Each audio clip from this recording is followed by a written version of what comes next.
so by sending all the, and I'm talking about in my time, I'll go back to my personal memory in '55. That's when I think I woke up, because I was at the age of, if I was born in '47, and I remember walking in front of my aunt's house in Boston and looking at a penny, brand new spanking new penny, and it had the year 1955, and that stuck in my head. And you figure, how many years is that? How old could I be? But 8, 9 years old. Okay. And I had come to an understanding, education-wise, that I knew that meant that was the year, the time that we were living in. That was also a year that I later on, and we know now, that the one president that I was admiring, as all school children were, that saved us from the atomic war, was President Eisenhower. And he used to be a general. Well, in '55, supposedly he met at Holman Air Force Base aliens. There was a contact made with the government. At that time, we were the winners of that war. You follow what I'm saying? And they came down and had a meeting, and this was witnessed by people who, mostly died out, but there's still some alive, and they're all talking now. Okay? And like myself, I remember things, but it's vague because they had hit us up with all kinds of debriefings. And before MK Ultra and all that mind control shit, this is when the whole brainwashing thing was coming in full swing, when the Nazis were beaten and all their scientists came over here, and they were still conducting these experiments and inventions, secret this and secret that. They were still Nazis in America, under the agreement made by these Americans who bombed Japan, evidently kicked Germany's butt, but had an alliance with Russia and England. So now he's the president, he got a choice, and he's the one that warned everybody, watch out for the military complex, when he left office in Woodrow Wilson. They all confessed that they got hoodwinked by these people they were at war with. They thought they won, but because they did not speak the language or have the cultural knowledge of these people, they had to trust some of them. It's like cops trusting the gangsters. You need them to get infiltration and provocateurs and so on, but it's a cutthroat, dark, secret, underground, nobody knows world. And that's where a lot of satanic, Luciferian, war, murder shit takes place. Right. Now, the people had to be docile. But see, I never really could really put it in place, because you're talking about 65 years of all kinds of daily events in my life that, you can't remember it all. All right, not one day, that's for sure. So I think you kind of collectively, when you stop working at a certain age, you get more time on your hand, you get to recall. You follow? Especially if you're not right.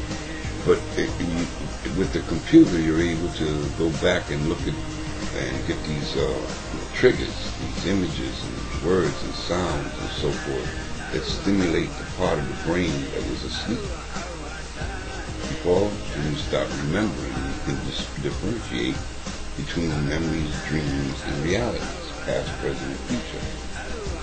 Okay. Well, anyway, 55. No, I was at 8 years old after Abraham Lincoln School. They named schools back then after the founders' idol, their icon, uh, uh, is supposed to be their ideology. The purpose of naming the school is under the auspice that this is the Abraham Lincoln. It'll be integrated, and we're going to have what they call that, a curriculum. Well, whatever it was, it's the poor people's school in the neighborhood. And there was Asians and whites and blacks and white and all that crap. And being Cape Verdean, I was kind of like odd. I was the hybrid one. Everybody else had their cultures, and the African American was like the lowest on the scale. So where do you put this guy that's half? All right. Well, I thought that was the beginning of the 50s. That's not exactly where it began. Because I also had not only knowledge of the time, but I also had a love in school, even though they took me and put me in special ed, and I was never around regular classes and stuff, and gave me different type of work to do, schoolwork to do, right? I always was in love with geography, history, and stuff like that. Couldn't do math work for crap. I didn't fit into their curriculum.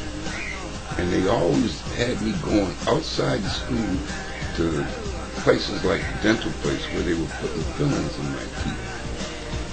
Another place where they were giving me pills supposedly for TB. And another time I got a vaccination. Next thing you know, I was in the hospital with a touch of polio. But somehow I survived that sucker too. And I remember walking, because they used to pay the children's parents or guardians. And I was being raised by my grandmother. They used to give them a little something, if your child was enrolled in these special classes. You follow? And they would take you and put you in camps, and they would put you in programs. You know what I mean? I'm sure you do. You were raised in a foster environment. Yeah. Okay. Well, I was kind of. My grandmother was my foster. My mother and father were out there doing other things. All right. So anyway, long story short, the height of the deception of the 20th century was taking place. The military complex was taking over the republic, and the Federal Reserve had been set up, and gold and silver was being replaced with paper. And I'm saying this is happening because what's going on, see, it's all tied together. They know that the financial system is collapsing. They just got back from Europe. They're not in a recession in Spain. They're in a depression. You have over 50% unemployment among the youth. Yeah, and here's a real left-wing radical for you. How about Mort Zuckerberg, the guy who owns U.S. World News Report? Right. Yeah, I mean, the furthest thing, right? Read his latest thing on unemployment. The real unemployment rate in this country, even straight out, is 10.5%. When you look at people that are underemployed, want full-time employment, it's up to over 17%. There's a depression going on. The financial crisis in Europe is not going to end, and it's not going to end here. You mentioned to me off air about how much consumer debt we have and how much public and private debt that we have. Go over in Europe. What are they doing? They're dumping money into the system, 1.3 trillion euros just within the last 2 months, to bail out banks, to keep the Ponzi scheme going. These things are going to collapse. They know that we're in the midst of a financial crash, and they want the Gestapo in place to keep the people in place. Because when the money stops flowing down to the man on the street, the blood starts flowing in the streets. Well, on that happy note, are we going to have an election in 2012? I mean, I feel like the next thing you're going to tell us is that's not going to happen. Yeah, what difference does it make? You know, people are already looking at our research, and people are saying, I'm going to vote for so-and-so because he's the lesser of two evils. Oh, brilliant. You're an adult and you made that statement? What, do you hang out with lesser of two evils? You do business with lesser of two evils? You're going to let a lesser of two evils rule your life? Sounds like a dating strategy. Yeah. It's a dating strategy. Now, okay, but people listening to this, they have certain sensibilities, Gerald, and they want to think that we still have a chance to survive in the world.